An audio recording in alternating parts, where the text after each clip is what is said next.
အားလုံးမင်္ဂလာပါခင်ဗျာကျွန်တော်ကတော့ဒေါက်တာကျော်ဝင်းပါကျွန်တော်ယနေ့တင်ပြလိုတဲ့အကြောင်းအရာကတော့ Essence of Marketing and Marketing Strategy ဆိုတဲ့အကြောင်းလေးဖြစ်ပါ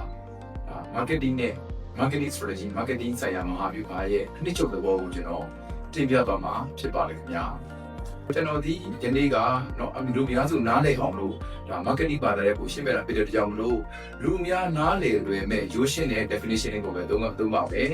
ဒီ definition ဟာလည်းပဲတကယ်ကြတော့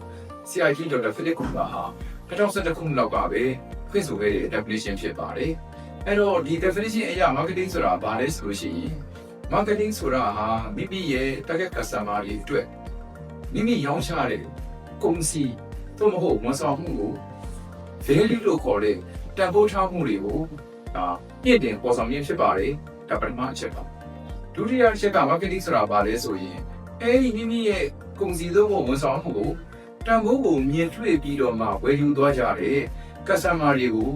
နောင်အချင်းချင်းအပတ်ပတ်အထက်ထက်ပြန်ဝယ်စီရန်အလို့မှာ strong relation လို့ခေါ်တဲ့ခိုင်မာတဲ့ရင်းနှီးမှုကိုတည်ဆောက်ခြင်းဖြစ်ပါတယ်ဒါဒုတိယတစ်ချက်ဖြစ်ပါတယ်တတိယတစ်ချက်ကတော့၎င်း customer တွေစီကနေပြီးတော့မှနော်တန်ဖိုးတွေကိုပြန်ပြီးတော့မှ value capture လို့ခေါ်ပါတယ်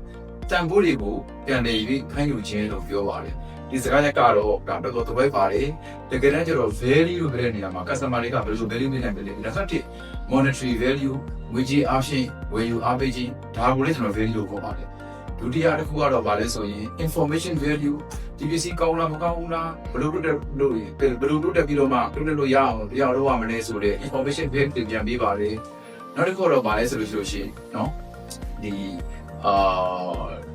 company ကိုเนาะပြန်ပြီးတဲ့ခါကျတော့မှပံ့ပိုး support တွေเนาะပြန်ပြီးတော့ promote တွေပြန်ပေးပါတယ်ဒါကြောင့်မို့လို့ကျွန်တော်တို့ပြန်ချုပ်မယ်ဆိုရင် marketing ဆိုတဲ့ဖြစ်စဉ်ကြီးမှာအင်္ဂါရပ်3ခုပါဝင်ပါတယ်နံပါတ်1အင်္ဂါရပ်ဒီ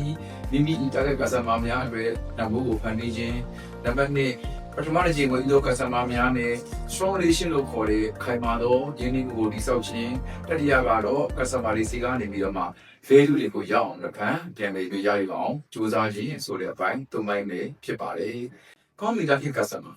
customer ဆိုတာဘယ်သူတွေကိုပြောတာ customer ကလည်းပဲအမျိုးအစားပေါင်းစုံဖြစ်နေပါလေနံပါတ်1 customer ကတော့မိမိရဲ့ပစ္စည်းကိုမိမိထံကနေဝယ်ယူပြီးတော့မှတစ်ဖန်ပြန်လည်တောင်းချမဲ့ reseller တွေဖြစ်ပါတယ်အဲဒီမှုတွေထဲမှာဘယ်လိုတွေပါလဲဆိုတော့ဖြန့်ချိသမား distributor တွေပါတယ် wholesale လို့ခေါ်တဲ့လက်ကားဆိုင်တွေပါတယ်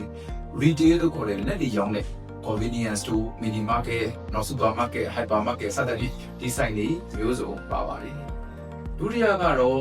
business စီးပွားရေးလုပ်ငန်းတွေဖြစ်ပါတယ်ဒါကိုကျွန်တော်တို့ကတော့ business customer လို့ခေါ်ပါတယ်တချို့သောစီးပွားရေးလုပ်ငန်းတွေမှာကျွန်တော်တို့ရောင်းတဲ့เนาะဒီစက်ကူဘောပီနောက်ပြီးလို့ရှိရင်ဒီတန်စီဆက်ပြစသဖြင့်ဒါတွေကိုသူတို့စီးပွားရေးလုပ်ငန်းတွေမှာသုံးစွဲဖို့လိုဝယ်ယူပါတယ်အဲ့လိုမျိုးမိမိရဲ့စီးပွားရေးလုပ်ငန်းတွေမှာအသုံးပြုရတဲ့တုန်းက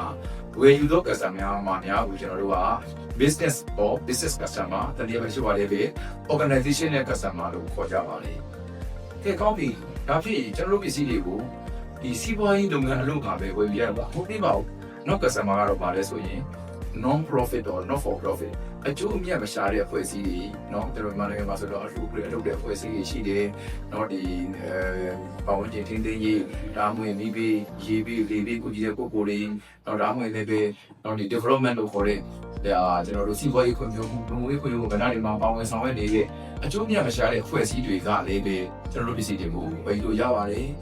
စလုတ်တာအမျိုးအစား customer ကတော့ end user or consumer เนาะစားသုံးမှုဝယ်ယူလို့ဖြစ်ပါတယ်ဒါကတော့စောစောပြောခဲ့တဲ့စာအုပ်တွေ model တွေစက်ပြားတွေကိုမိမိအိမ်တော်စုနဲ့မိမိသုံးမိမိအိမ်တော်စုအသုံးပြုဖို့လို့အတွက်ပြန်လည်ရရှိမှုပဲဝယ်ယူတဲ့ပုံကိုယ်တွေကိုကျွန်တော်တို့က